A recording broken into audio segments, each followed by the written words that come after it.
हमारे घर पे हमारे किराए के ऊपर एक आर्य समाज का एक व्यक्ति रहता था। वो टीचर था, वो शास्त्री बताता था अपने आप को, और बहुत अच्छी नेक आत्मा था, बोलन बतलाने का स्वभाव ठीक था उसका। तो फिर मुझे उपदेश प्राप्त हो गया। पहले जब हम चर्चा करते थे उससे तो वो कुछ भी कह देता था, उसकी बात को मानते थे। वो महर्षि दयानंद का पुजारी था। जब दास को ये ज्ञान हुआ, सन 1988 में नाम प्राप्त हुआ, तो 1989 में 1 वर्ष बाद दास ने क्या सोचा कि ये भक्ति बोध जो आपको देते हैं मंत्र, ये नित्यनेमकरण की पुस्तक, ये छपवाई इस दास ने, कुछ पुस्तक छपवाई 2000 या जैसा भी, और वो छपवाई इसलिए थी कि गुरुदेव को दे देंगे और वो भक्तों को आगे फ्री बांटते हैं। अब वो जब वो ऊपर एक हमने पूजा सतल बनाया था 15 बाई 5.5 का, गैलरी के ऊपर अलग से सेपरेट बना था। उसमें खिड़कियां लगाई थी, एक शीशा टूटा हुआ था। उन खिड़कियों के बाहर की साइड में लोहे की जाली लगानी थी। ये मच्छरों से बचाने की होती है ना जालियां, लोहे की जाली। तो ये दास से उसका साइज नाप के ले गया। वो थी, चौड़ाई तो थी 2 फुट 8 इंच, ऊंचाई थी 4 फुट। अब 2 फुट 8 इंच मैंने ऐसे 2 और फिर डैश ला के 8 इंच के ऊपर 2 डैश ला के अपनी इस इंजीनियरिंग भाषा में लिख रखी थी। वो तो आम आदमी भी ऐसे लिखता है।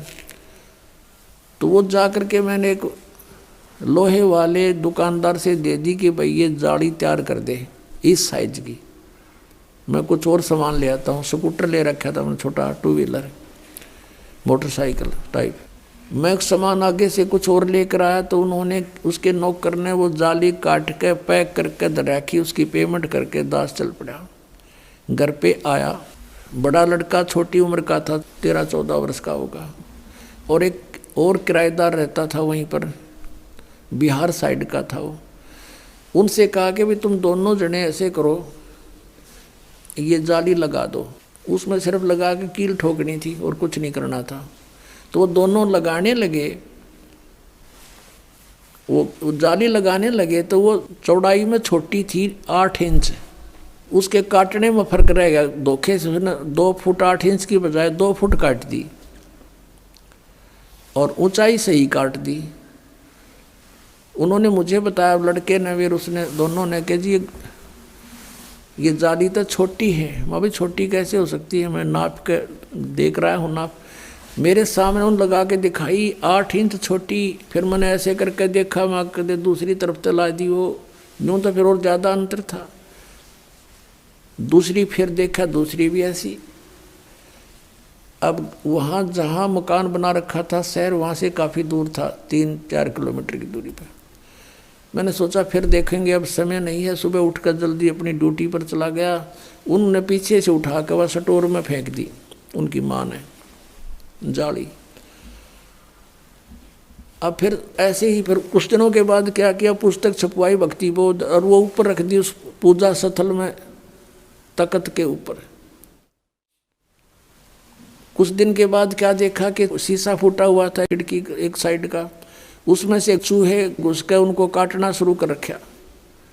तो फिर मेरे दिमाग में आई कि वो जाली जो 2 थी, उन दोनों को एक पर लगा देते हैं फिलहाल, फिर देखेंगे। कुछ समय नहीं था, कुछ ऐसा लीला मालिक की थी, यो खेल खेलना था इस दास के साथ। तो मैंने उन बच्चों से कहा कि भाई ऐसे करो, वो जाली जो छोटी थी कहाँ जी, वो ऊपर रखी है स्टोर से निकाल के, इन दोनों को ऊपर ओवरलैप करके एक खिड़की को कवर कर दो, इसमें से चूहे घुसते हैं। और पुस्तक काट दी भगवान की। उन्होंने कहा ठीक है जी। मैं चला गया अपनी ड्यूटी पर। तो शाम को मुझे चिंता थी कि नहीं लगा रखी होगी तो बच्चों से लगवाऊंगा। तो क्या देखा कि एक जाली लगा रखी है, एक जाली नीचे पड़ी है। अब मैंने देखा कि वो एक ही जाली पूरी पूरी लगी हुई है और कुछ एक्स्ट्रा लटक रही है। मैंने उनकी माँ से पूछा कि ये जाली वही है या कोई और चेंज करवा लाए बच्चे। उसने कहा जी मैं सुबह से इसको कह रही थी भाई तू लगा दे, इस जाली को लगा लो, तेरा पापा फिर नाराज होगा, और ये मान नहीं रहा था, खेलने चला गया। अब आया था 20 मिनट पहले और मैंने उतार के ये अभी दी थी इनको। वही किराएदार जो अनिल नाम था उसका, बिहार का रहने वाला था, उन दोनों ने सीढ़ी लगा करके वो एक साइड में लगा दी थी और वो एक लादी एक पड़ी। मैंने कहा ये जाली तो छोटी थी, अब उनका ध्यान नहीं इतना और मेरा कलेजा पकड़ लिया। मैंने कहा बच्चा कहाँ है? वो बुलाया, दोनों इकट्ठे करे कि भी सच्ची बताओ। मैंने लड़के से कहा मेरे सिर पर हाथ रख के और कबीर साहब की कसम खा बेटा कि तू और नहीं लाई जाली। अगर नहीं पापा अभी मेरी मान उतार के नीचे डाली है। अरे ने पूछ लो, अभी लगाई हमने। फिर मैं उनको याद दिलाया कि ये छोटी थी जब तुम पहले लगा रहे थे, साल भर पहले, 8-9 महीने पहले। कहाँ ये छोटी थी, बिल्कुल छोटी। दोनों को याद आ गया। अरे अब ये कैसे पूरी होगी कि हमने नहीं पता।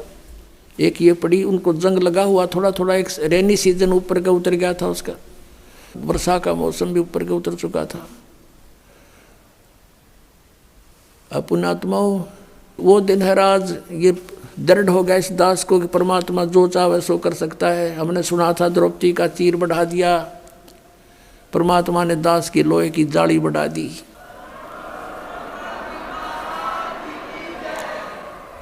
ये कबीर परमेश्वर है जिसने लोहे की जाली को भी बढ़ा दिया इस दास को दृढ़ करने के लिए। अब दूसरी फिर उठाकर देखी, दूसरे पर लगाई हुआ, उस पर पूरी आ गई। पूरी के बाद भी 6 इंच एक्स्ट्रा नो लटक रही है। अभी तक थी वो, अब तो पता नहीं उतार दी होगी। ये सन 1989-90 की बात है। अब पुण्यात्माओं उस दिन के बाद इस दास का जीवन बदल गया कि परमात्मा जो चाहे सो कर सकता है। अब उसके बाद उस आर्य समाज के उस दयानंद के चेले तो बात हुई, शास्त्री था वो। मैंने ये सोचा कि देख कितना अच्छी आत्मा का आदमी, हर कित फंस रहा है यो।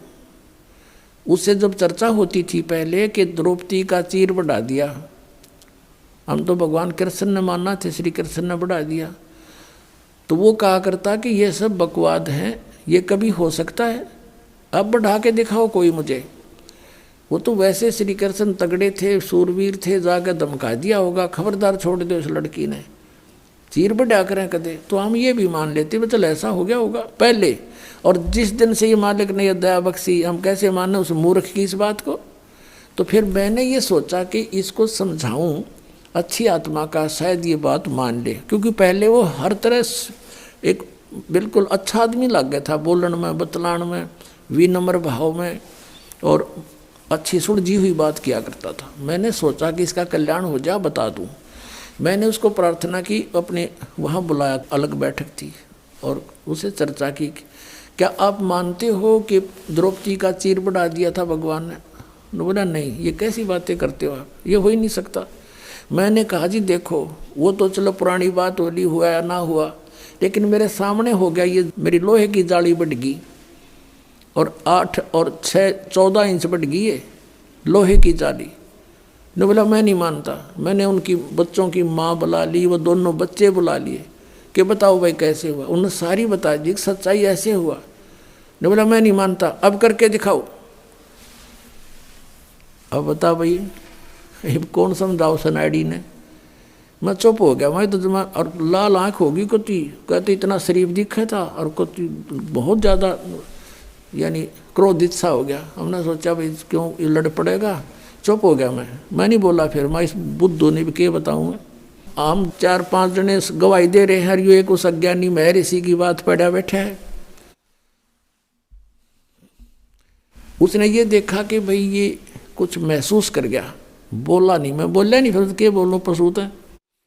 मैं चुप हो गया। उसने सोचा भाई जैसा भी उसके मन में आया, फिर वो बोला देखो आप इंजीनियर हो, एजुकेटेड हो, कोई मूर्खों को तो बहका भी दे, ऐसी बातें कर दे, आप कैसी बातें कर रहे हो? देखो मैं बताता हूँ महर्षि कैसे होते हैं। एक बार महर्षि दयानंद योग अभ्यास कर रहा था एक बंद कमरे में। आसन पद्म लगा के, और वो जमीन से ऐसे उठता था और छत के सिर लगा के वापस आ जाता था। ऐसे कर रहा था। रसोईया गया भोजन के लिए प्रार्थना करने, उसने झांकी से देखा, खिड़की से देखा, महर्षि दयानंद ऐसे जा रहा था, ऊपर छत के सिर लगा के वापस आ रहा था। उसने औरों को बुलाकर दिखाया, देखा ऐसे होते महर्षि। मैं बोला झूठ, कति झूठ, तू करके दिखा।